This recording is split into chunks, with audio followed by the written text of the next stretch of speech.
Paulo como o escritor, o emissário da carta. O apóstolo Paulo, ele escreve essa carta. Ele é apresentado aqui como um apóstolo. O que é um apóstolo? Alguém que foi enviado para representar uma outra pessoa. E esse enviado era o apóstolo Paulo para representar Jesus Cristo. O capítulo começa: Paulo, apóstolo de Cristo Jesus, enviado por Cristo Jesus, representante de Cristo Jesus, por ordem de Deus. O ministério de Paulo era por ordem de Deus. Ele não foi separado para o ministério por ele mesmo ou por uma outra pessoa, mas o próprio Deus chamou, comissionou, separou o apóstolo Paulo. Então o versículo 1 fala de quem está escrevendo esta carta, o apóstolo Paulo. O versículo 2 vai dizer para quem que esta carta está sendo escrita. Ela está sendo escrita a Timóteo. Timóteo era um companheiro missionário do apóstolo Paulo. Então o apóstolo Paulo escreve esta carta a Timóteo. E quando ele escreve esta carta a Timóteo, ele faz uma oração por Timóteo. Ele pede que a graça, a misericórdia e a paz de Deus repouse sobre Timóteo. O que é graça, misericórdia e paz? São palavrinhas comuns na saudação de Paulo quando ele escreve as suas cartas. Ele pede para que a graça, a paz e a misericórdia de Deus esteja sobre a vida de Timóteo. Lembre-se, ele está escrevendo uma carta para Timóteo. E o que é a graça do Senhor? A graça do Senhor é aquilo que nós recebemos sem merecer, é a salvação. A misericórdia do Senhor é aquilo que nós não recebemos, mas merecemos, é a condenação. E o que é a paz? É a graça e mais a misericórdia do Senhor. E o apóstolo Paulo pede tudo isso sobre a vida de Timóteo e daqueles que leriam esta carta. Então, versículo 1, o apóstolo Paulo escreve esta carta. Versículo 2, ele endereça essa carta para Timóteo. Paulo, o emissário, aquele que emite, escreve. E versículo 2, Timóteo, aquele que recebe, o destinatário da carta. Aí no versículo 3, nós vamos entrar no corpo doutrinário da carta. Versículo 3, Paulo vai dizer: Timóteo, eu estava indo lá para Macedônia. Macedônia era a região norte da Grécia. E eu pedi a você, Timóteo, que permanecesse lá em Éfeso. É mais ou menos assim, Paulo, ele estava escrevendo essa carta. E ele fala por carta a Timóteo: Timóteo, eu estou indo lá para Macedônia, para a região norte da Grécia. E eu preciso que você permaneça em Éfeso. Não saia de Éfeso, uma cidade onde Paulo pregou o evangelho e ali nasceu uma igreja. Então o apóstolo Paulo pede para que Timóteo permaneça em Éfeso. E qual é o motivo de Paulo escrever essa carta a Timóteo? Ele estava indo para um outro lugar chamado Macedônia. Ele pede para Timóteo ficar lá em Éfeso. Qual que é o motivo? O que estava acontecendo?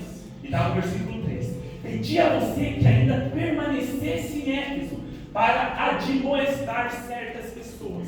Admoestar certas pessoas. E o que é admoestar? É advertir com severidade. Admoestar. Advertir severamente. Pulso firme. Ordenar a certas pessoas, algumas pessoas, a fim de que não ensinem outra doutrina. Outra doutrina. Até o versículo 3. Paulo escreve a carta para Timóteo, para que Timóteo leia a carta lá em Éfeso. E qual que era o objetivo da carta? Combater um falso ensino. Lá em Éfeso havia algumas pessoas que estavam ensinando uma outra doutrina, uma falsa doutrina. O apóstolo Paulo pede para que Timóteo confronte essas pessoas, confronte esses falsos mestres, admoeste, fale severamente, ordene eles para que eles não ensinem outra doutrina. O versículo 4, ele vai dizer um pouquinho o que é essa outra doutrina. Entenda a outra doutrina como uma falsa doutrina. Olha o versículo 4. Nem se ocupem com fábulas e genealogias sem fim. Fábulas e genealogias sem fim. Aqui o apóstolo Paulo nos dá uma pista do conteúdo dessa falsa doutrina que estava sendo infiltrada na igreja de Éfeso. Fábulas, que são fábulas, em grego é mito, histórias inventadas, e genealogias sem fim. E o que são genealogias sem fim? A ideia de genealogia aqui, a definição é descendência familiar. eu preciso que você entenda. O apóstolo Paulo, ele não diz com clareza o que era esse falso ensino. Mas a ideia que Paulo passa aqui é que esses falsos mestres, eles pegaram uma verdade, ou algumas verdades, que estavam nas Sagradas Escrituras, que Paulo chama aqui de genealogia, algo que os judeus consideravam muito. E eles distorciam essa verdade, fazendo com que essa verdade distorcida se tornasse uma fábula, histórias inventadas. Todos entenderam até aqui? Isso é tão verdade que se nós pularmos para o versículo 8, pule o versículo 8, Paulo vai dizer: sabemos que a lei é boa, lei mosaica, a lei é boa, se alguém se utiliza dela de modo legítimo, de modo correto. A ideia aqui é que o apóstolo Paulo está dizendo: Timóteo, a igreja que eu fundei lá em Éfeso, eu preguei o evangelho lá em Éfeso, pessoas se converteram, creram no evangelho, ali nasceu uma igreja, e no meio da congregação se infiltrou algumas pessoas. E essas pessoas, elas estão pegando elementos, verdades, que estão na palavra do Senhor, e elas estão misturando essas verdades, falsas doutrinas, fazendo com que essas falsas verdades se tornem fábulas, histórias inventadas, mentiras. E isso estava sendo prejudicial para a congregação de Éfeso. O versículo 6 vai dizer assim: algumas pessoas se desviaram dessas coisas. E elas se desviaram do quê? Está no versículo 5. O versículo 5 é o que eu vou pregar. Aqui eu estou usando mais, te mostrando mais um pano de fundo, para que você entenda o versículo 5. Algumas pessoas se desviaram dessas coisas. Desviaram do quê, Kel? Está no versículo 5. E se perderam em discussões inúteis. O apóstolo Paulo está dizendo: Timóteo, vai até Éfeso, leia a carta que eu estou escrevendo para a igreja, confronte esses falsos mestres que estão ensinando uma outra doutrina, porque essa falsa doutrina está fazendo com que a congregação se desvie e se perca em discussões inúteis. Esse era o cenário, mais ou menos no primeiro século. Nós estamos no século 21. O ano aqui é o ano 62, 64 do século I, há mais ou menos 2.000 anos atrás. E esse cenário não é muito diferente de hoje. Esses falsos mestres, eles estavam pegando verdades do que nós conhecemos hoje como Antigo Testamento. Eles estavam distorcendo essa verdade e apresentando para a congregação de Jesus. Uma falsa doutrina, irmãos, ela é conhecida porque boa parte dela é verdadeira. Uma ilustração que eu gosto muito, já usei algumas vezes aqui. Eu tenho 200 ml de água. Para me contaminá-lo, eu preciso de algumas gotinhas de veneno. Toda a água se contamina. Essa é a ideia da falsa doutrina. Você crê em Jesus? Eu também creio. Você acha que ele é Deus? Mas eu também acho. Você acha que o diabo é mau? Mas eu também acho. Você acha que só Jesus é o caminho? Mas eu também acho. A nossa diferença é um pouquinho, são essas gotinhas. E essas gotinhas de veneno, o que Jesus chamou de fermento dos fariseus. É o ingrediente para uma proporção pequena ali no doce, no salgado. Ele contamina toda a massa, toda a verdade. Esse era o cenário. Timóteo, eu preciso que você vá até Éfeso e advirta esses homens. Pregue a verdade. Conserve essa doutrina na congregação de Éfeso, porque a congregação de Éfeso está sendo invadida por essas pessoas. E no final do capítulo, ele vai dizer 2 nomes: Himeneu e Alexandre. Todos entenderam até aqui? Amém? Amém. Versículo 5. Agora preste muita atenção. Agora eu vou entrar no desenvolvimento da mensagem. Versículo 5. Irmãos, a minha intenção hoje é falar sobre o serviço ao Senhor. Você se responda aí para você mesmo. Você se considera um servo de Deus? Sim. Você trabalha para o Senhor? Sim. Qual é a sua contribuição para o reino? Eu prego. Eu canto. eu não participo da liturgia da igreja, eu não tenho muita facilidade para pregar, para cantar, mas eu ajudo de outras formas. Queimou uma lâmpada, eu estou ali. Saiu uma lajota, mas eu estou ali. Eu contribuo um pouquinho mais, porque o Senhor me abençoou e eu gosto de contribuir. Isso é tudo bom e agradável. Nós somos um corpo, e o corpo ali tem vários membros, e cada um tem a sua utilidade. Então, a perspectiva é que todos nós somos ativos no reino de Deus, nós trabalhamos. O Senhor concede dons e talentos a todos os crentes. Qual é a sua contribuição para o reino? Kelvin, eu estou em todos os cultos: som, porta, limpeza, organização, liturgia. Amém? É disso que eu precisava saber. A pergunta é: qual é a sua motivação para a sua contribuição para o reino? Versículo 5. O objetivo desta admoestação, o objetivo, Timóteo, que você ia até lá, eu estou te enviando como um pastor até Éfeso. Há um objetivo de fazer isso. A pergunta que eu faço para você agora, para mim também: qual é o nosso objetivo de serviço ao Senhor? Qual que é o nosso objetivo? Paulo vai dizer: o objetivo desta admoestação é o amor. É uma palavra que nós gostamos, né? É o que nós mais usamos. Jesus te ama. Deus é amor, amor, amor. O ímpio usa muito essa palavra, né? Amor. Quem não gosta dessa palavra? Deus é amor, amor, amor. Aliás, o Novo Testamento, ele é riquíssimo em conteúdo acerca do amor.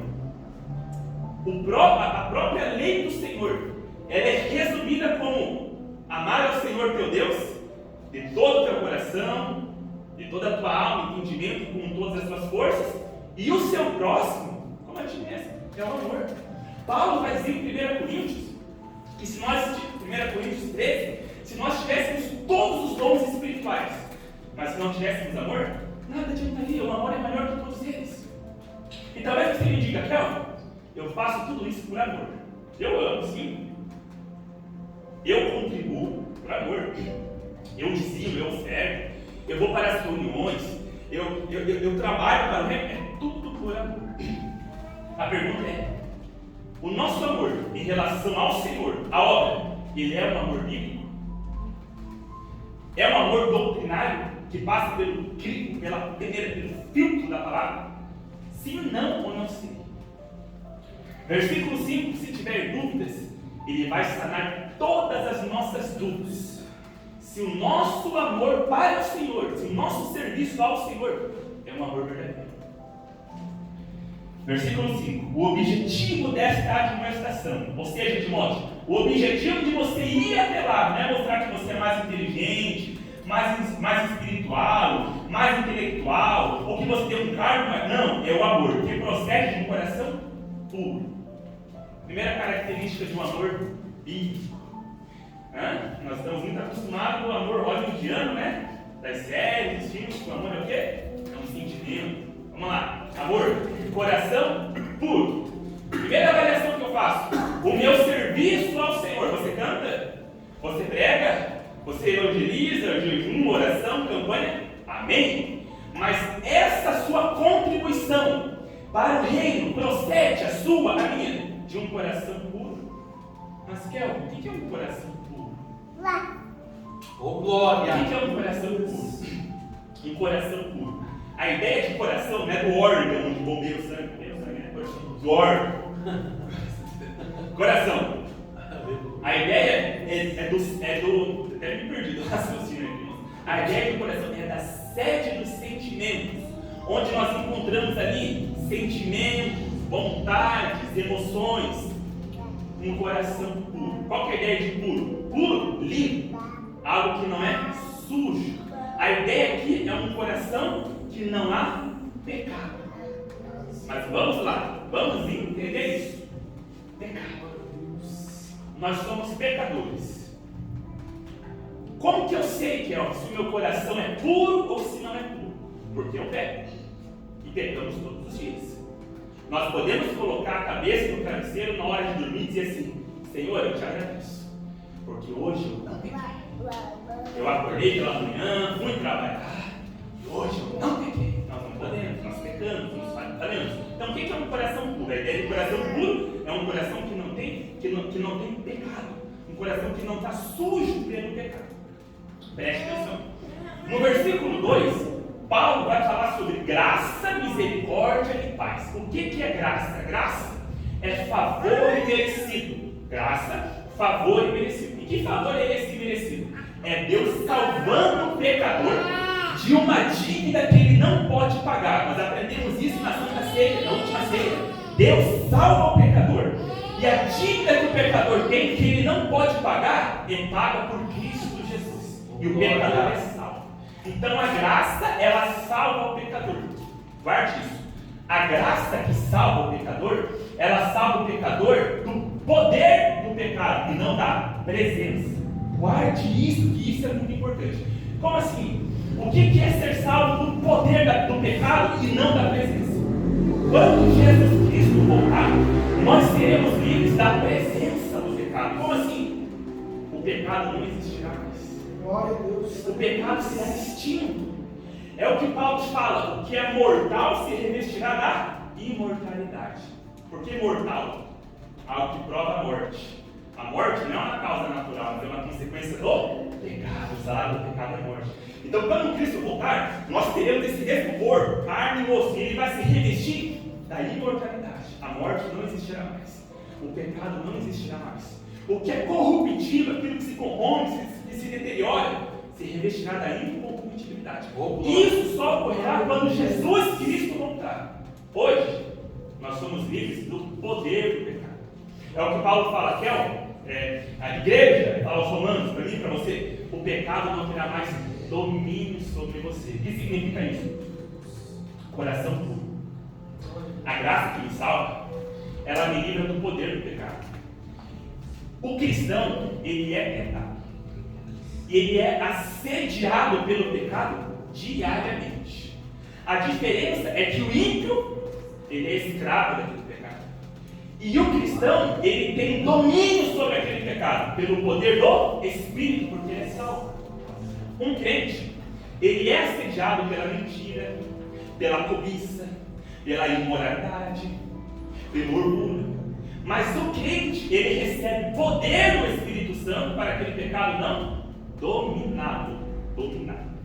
É o que muitos entendem, equivocadamente, como um processo de libertação. É o que a Bíblia chama de santificação.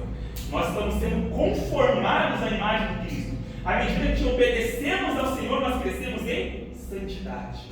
Então, quando eu creio em Jesus Cristo, o pecado ele não me domina, ele não me governa. E o que isso tem a ver com um coração puro?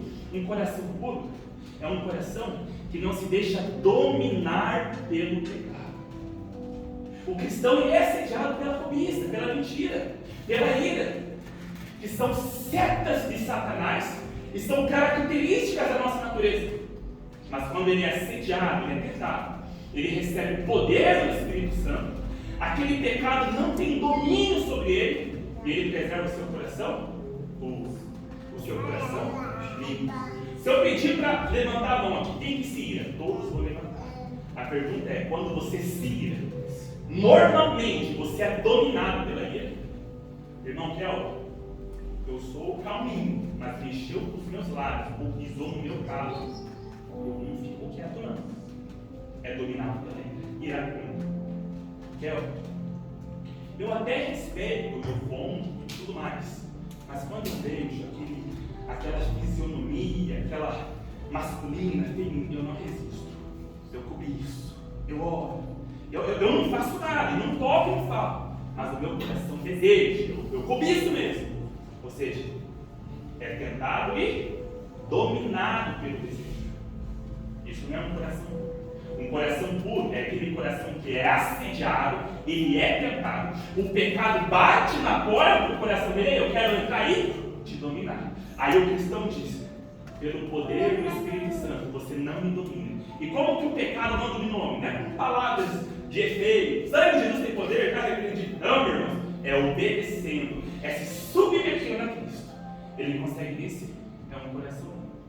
Nós podemos chegar na presença do Senhor e falar: Senhor, eu sou falho, eu sou pecador, mas o meu coração é limpo. Eu odeio a cobiça, ela me assedia todo dia. A mentira, a pornografia, a cobiça, o amor a dinheiro, mas eu odeio, eu enojo. Meu coração é para me fazer a obra do Senhor, para me fazer um serviço, para me contribuir para o reino. Eu tenho que ter um coração limpo. Por mais que eu seja pontual, o primeiro a chegar, o último a sair, a melhor roupa, a melhor oratório, a melhor voz, toco, canto, prego, evangelismo, meu coração precisa ser limpo. Salmos 24 diz: quem subirá ao monte do Senhor? Quem há de permanecer no seu santo lugar? Monte do Senhor, santo lugar, se refere à presença de Deus. Aí o salmista continua: os que estão limpos de mão e puros de coração. Mateus 5,8: bem-aventurados limpos de coração, pois eles verão a Deus. Um coração limpo. Um coração limpo. Um coração.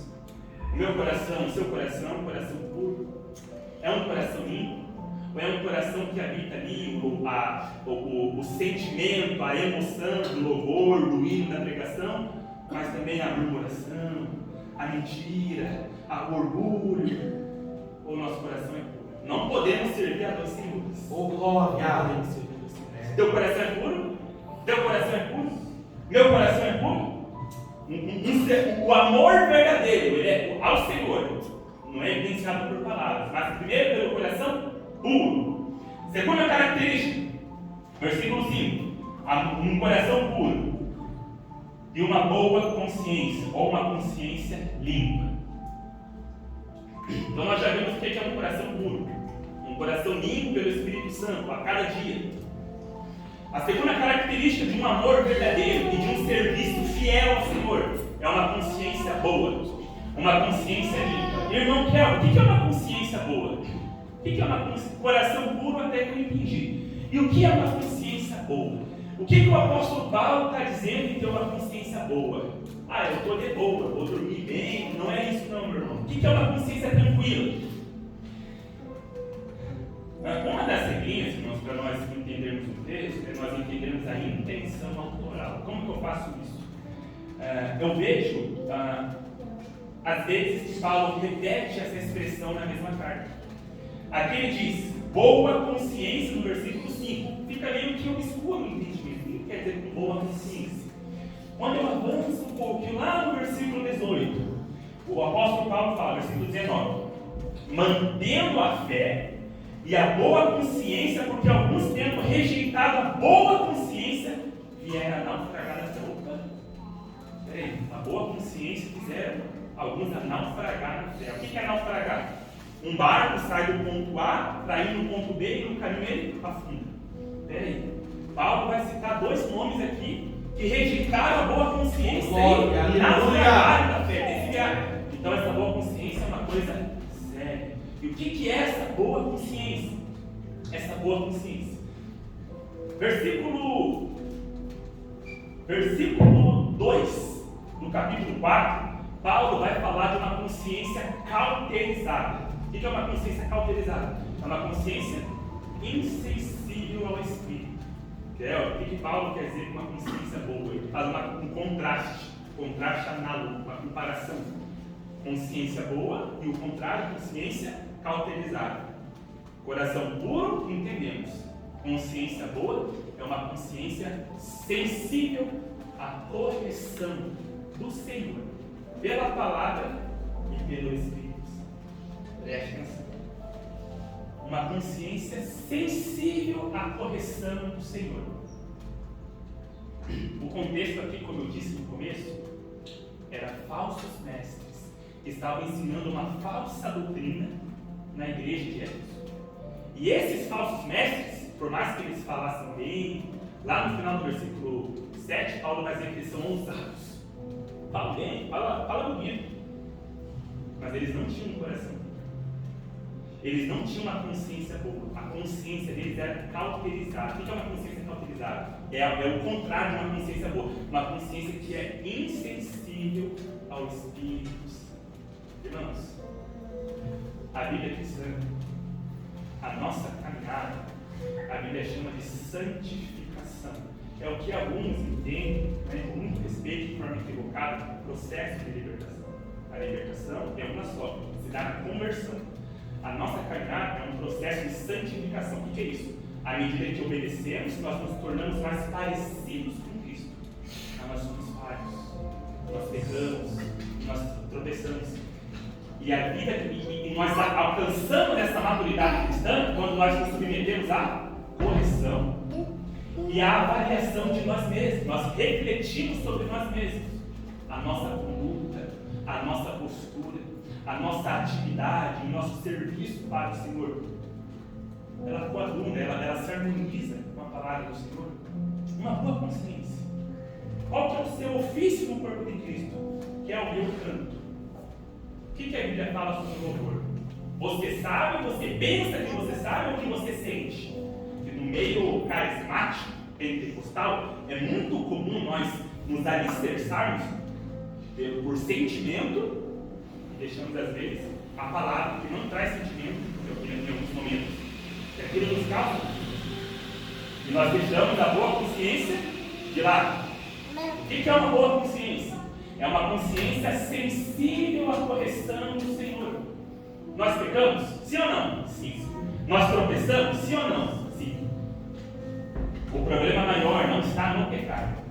O problema maior está no pecar e não sentir nada. É verdade. Nós mentimos? Mentimos. Mas não é normal mentir. E dormir, assistir um filme, uma Netflix, comer um lanche. Não é normal. Não é normal cobiçar e fazer de conta que nada aconteceu. Eu até entendo que eu não oro, eu reconheço, ninguém sabe, tudo bem, mas não é normal você conseguir dormir normalmente. Não é normal você saber que você não lê, que nós não lemos, e conseguir passear, sorrir, não tem nenhum. Não é normal. A consciência está tranquila. Eu sei que eu não leio, Na verdade, eu leio aqui um pão diário, eu engano a minha consciência, eu passo o olho para cumprir uma meta diária. A interpretação que eu tenho é o que eu sinto, o que eu senti está interpretado, e eu vou dormir bem. A consciência não incomoda, irmãos. O maior problema não está no pecado, mas está em pecar e não sentir nada. Conseguir dormir tranquilo. Eu discuti com aquele irmão, mas tudo bem. Eu vou conseguir tomar minha ceia, ir para os cultos, levantar a mão. Minha consciência está de boa, está tranquila. Essa era a característica dos falsos mestres. A consciência deles não era boa. E qual que é o problema disso? À medida que nós desobedecemos ao Senhor, a nossa consciência se torna o quê? Insensível. No começo incomoda. No começo, meu Deus, eu não orei, eu não ri, eu não refleti. Aí aquilo vira um hábito. É normal, não orei, há 2, 3 dias. É normal. E aquele filme, aquele conteúdo pornógrafo, imoral, sensual, no começo me incomodava. Agora eu estou levando. Eu vou para o culto, me emociono, choro, porque se eu me emocionei é a presença do Espírito. Se tem um choro é a presença do Espírito. E pronto, me sinto aliviado. É a tal da consciência. A consciência dessas pessoas, elas estão o quê? Caminhando rumo à cauterização. O que é cauterização? É uma região que não sente mais sensibilidade. Pode bater aqui que não dói mais. Era a situação desses falsos mestres. O Espírito Santo ia ao encontro deles para convencê-los. Eles não aceitavam a advertência, a correção. Deixa eu te perguntar. Essa pergunta é para mim também. O nosso coração é puro? A nossa consciência é boa? Nós nos submetemos à correção do Senhor? Nós temos como filtro não o nosso sentimento, não a nossa emoção, não o nosso sonho como algo, mas a palavra do Senhor. E quando erramos, quando falhamos, aquilo nos causa tristeza, desespero, insônia, nos faz perder o apetite. Essa é uma evidência de uma consciência que teve a mente transformada pelo Espírito do Senhor. Se você não tem o hábito de refletir, de meditar nas Escrituras e de gastar tempo em oração todo dia, e se isso não te incomoda, preocupe-se. E preocupe-se com urgência. Coração puro, consciência limpa. E a terceira e última característica, uma fé sem hipocrisia. O que é uma fé sem hipocrisia? É uma fé sincera. É uma fé não fingida. É uma fé que se se mostra verdadeira quando ela é evidenciada por obras. A fé aqui, irmãos, é a fé que salva. Eu vou gastar uns minutinhos para te explicar. O que é a salvação no Novo Testamento? Irmãos, eu amo falar sobre isso. Eu amo falar sobre isso. O que é ser salvo? A fé sem hipocrisia. Eu aceitei Jesus. Eu repeti palavras, eu estendi as mãos, eu me emocionei, eu chorei. Qual que é a evidência de que essa fé é verdadeira? Porque na nossa caminhada nós encontramos muitas pessoas que dizem: eu também creio em Deus, eu também creio em Jesus, creio. E qual que é a diferença deles para nós? O que é verdadeiro e o que não é? Primeiro, a pessoa que creu em Jesus, o que salva é a fé. Ela não precisa ter um conhecimento teológico, não. Ela precisa reconhecer, guarde isso, uma pessoa que creu em Jesus Cristo, você é salvo. Então você tem que passar pelo filtro do que eu vou te falar, que é reflexo da palavra. Uma pessoa para se considerar salva, primeiro, ela precisa entender que ela é pecadora, que o pecado dela condena ela, que a Bíblia chama o pecado dela de dívida, e ela não pode pagar essa dívida, e ela carece de um Salvador que paga a dívida dela. Quando ela reconhece esse estado, ela clama: Jesus, me salva, só o Senhor pode pagar essa dívida. Essa é a fé que salva. Não é cura, não é enfermidade, não é o desemprego, não, irmãos. A centralidade da fé que salva é reconhecermos que somos pecadores. E isso é essa nuvem da ignorância que impede que o ser humano enxergue isso. É só o Espírito Santo que enxerga. Você foi contemplado por essa fé que teve um dia que eu olhei para mim e eu entrei em um desespero. Não estou falando da dor na perna, do desemprego. Não. Eu percebi que eu era perdido, que eu estava sob a santa e ira justa de Deus. O que é a santa e a justa ira de Deus? É quando Deus exerce punição sobre o pecado. Quando eu reconheci que eu estava perdido, eu recorri a Cristo. Senhor Jesus, me salva. Eu não posso pagar a minha dívida, mas o Senhor pode e já pagou. Eu creio que o Senhor é meu Salvador. Naquele mesmo momento, aquela pessoa é o quê? Justificada, declarada inocente. E essa fé se mostra verdadeira quando há uma mudança de vida. Ela vai produzir frutos dignos de arrependimento. O pecado agora que ela gostava, ela odeia. E a santificação, que é progressiva, à medida que ela obedece, ela se torna parecida com Cristo. Ela vai mudar no casamento. Ela vai mudar no trabalho. Ela vai mudar no negócio. Não. Ela não está presa. Não, porque eu vou brigar, cantar. Não. Eu sinto nojo disso. Ela vai assistir um filme, ela vai sentir nojo, ânsia, repulsa daquele conteúdo violento, imoral. Não. Uma fé se mostra verdadeira quando ela é acompanhada por obra. A obra não salva. A obra, eu não sou salvo porque eu oro. Eu não oro para ser salvo, mas eu oro porque eu sou salvo. Eu não busco a Deus para ser salvo, mas eu busco a Deus porque eu sou salvo. A salvação se dá somente pela fé. Somente a fé. Mas a evidência é que há obras. E aqui fala, uma fé sem hipocrisia. É uma pessoa que declara que tem a fé. Ela está envolvida com o trabalho, igreja, isso, aquilo, mas é uma fé hipócrita. Quando você vai ver os frutos, o coração dela não é puro. A consciência dela não é pura. Irmão, o seu serviço a Deus, a sua contribuição para o reino, os cultos que você vem na quinta, no sábado, no domingo, que é um serviço a Deus, estar junto com a igreja, congregar, procede de um coração puro. A tua contribuição, a tua oferta. Hoje é comum a gente misturar a oferta com barganha. Ela vem de uma contribuição generosa. Não, eu sei que o Senhor promete abençoar, mas eu não oferto para receber nada em troca. Mesmo sabendo que o Senhor abençoa, eu dou generosamente. Senhor, eu estou no culto, nas reuniões, porque o meu coração se enche de expectativa que o Senhor vai demonstrar o seu poder. Não é sentimento, emoção, arrepio, que vai me fazer um crente melhor. Amanhã eu vou ser melhor no meu trabalho. Amanhã eu vou melhorar, o meu vocabulário vai mudar. Hoje eu vou para o culto com a expectativa de receber graça. Para quê? Para pular? Não, para conseguir orar mais, meditar mais no sagrado texto. Quando alguém fazer algo para mim, eu ter o meu temperamento santificado, ser pronto para ouvir, tardio para falar, a minha conduta será diferente. O teu coração é puro.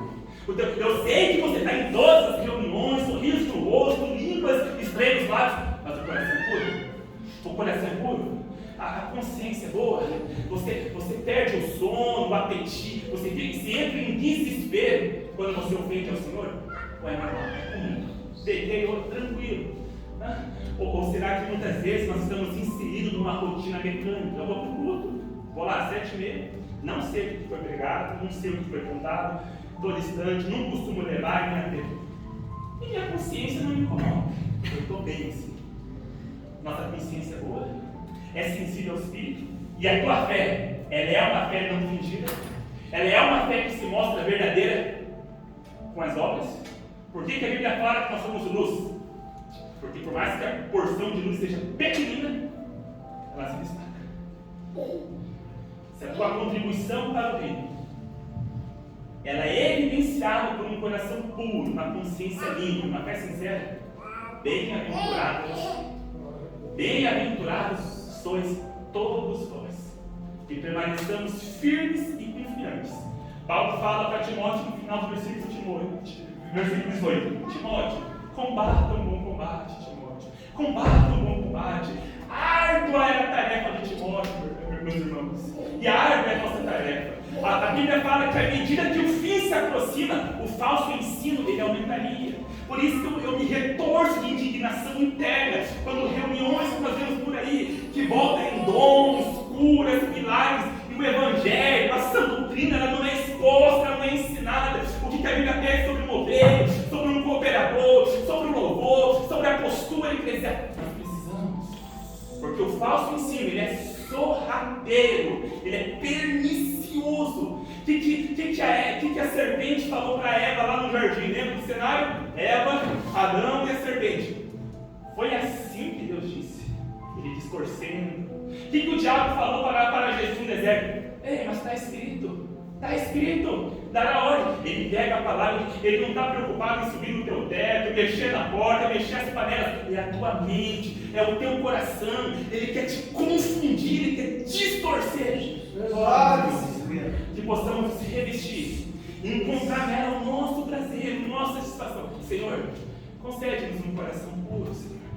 Senhor, à medida que eu me avalio e olho para esse Deus, eu vejo o quão longe, eu vejo o quão distante eu sou. Eu vejo que os ferrões do orgulho, da soberba e de muitos outros pecados me assediam. E também certamente com muitos outros irmãos. Mas, Senhor, concede-nos o poder do Teu Espírito Santo, para que a semelhança de Timóteo possamos combater o bom combate. Senhor, a semelhança de Paulo, terminar nossa carreira, guardar a fé. Senhor, nós temos uma inclinação não pequena a nos apegar